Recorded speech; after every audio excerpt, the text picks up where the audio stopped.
ये एक आप बीती घटना है जो मेरी दादी के साथ घटी थी।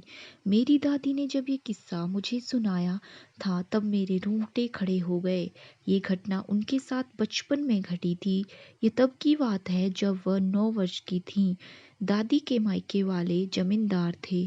दादी के दादाजी मांस मछली खाने के शौकीन थे और वो रात के वक्त दारू पीते थे तो उसके साथ चखने में मछली खाते थे।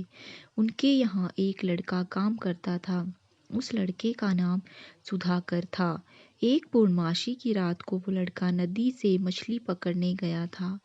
नदी का जल चांद की रोशनी में चमक रहा था। रास्ता भी चांदनी रात में हल्का सा दिखाई दे रहा था। दादी खेलते खेलते नदी के पास चली गई और जब सुधाकर को वहां मछली पकड़ते हुए देखा तो वह उसके पास चली गई।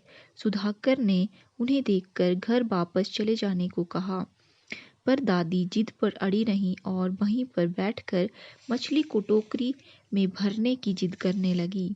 जब वह नहीं मानी तब सुधाकर ने जबरदस्ती एक हाथ में दादी को पकड़ा और दूसरे हाथ में मछलियों की टोकरी को और वहां से वापस चला जाने लगा।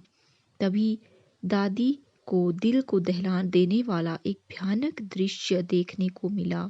अभी भी यह बात बोलते वक्त उन्हें डर लगता है। वहां पर बड़े बड़े बांस के पेड़ थे। वो बांस के पेड़ सब एकदम से अचानक एक साथ नीचे सो गए और धड़ाम से बारिश की बूंदों की तरह रेत बरसने लगा। फिर एक साया उनके पीछा करते हुए आ रहा था। एक अजीब सी चीखने की आवाज सुनाई दी। सुधाकर कुछ बड़बड़ा रहा था, शायद हनुमान चालीसा बोल रहा था। उसने टोकरी से कुछ मछली वहां फेंक दी। तभी कुछ क्षण के बाद वो पेड़ फिर से ऊपर उठ गए और वो आवाज और सुनाई नहीं दी। सब कुछ पहले जैसा हो गया। उस जगह पे नदी के कुछ ही दूरी पर शमशान घाट था। वहां के लोगों का कहना था जो भी लोग वहां मछली पकड़ने जाते थे अपनी टोकरी से कुछ मछली वहां फेंक के सीधे मुंह आ जाते थे।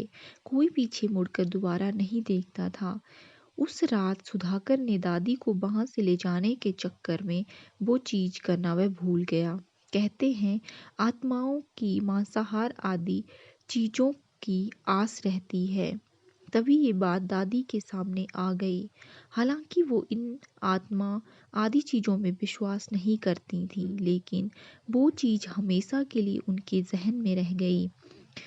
वो समझ ही नहीं पा रही थी कि ये जो घटा सच था या कोई वहम।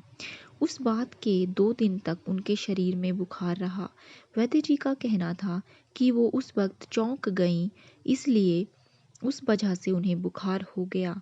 उस दिन के बाद वो कभी वहां नहीं गईं, पर वो दिन को वो कभी नहीं भूल सकती थी। वही प्रश्न उनके दिमाग में घूमता रहता था कि वो घटना थी, सच थी या उनकी आंखों का कोई वहम मात्र था।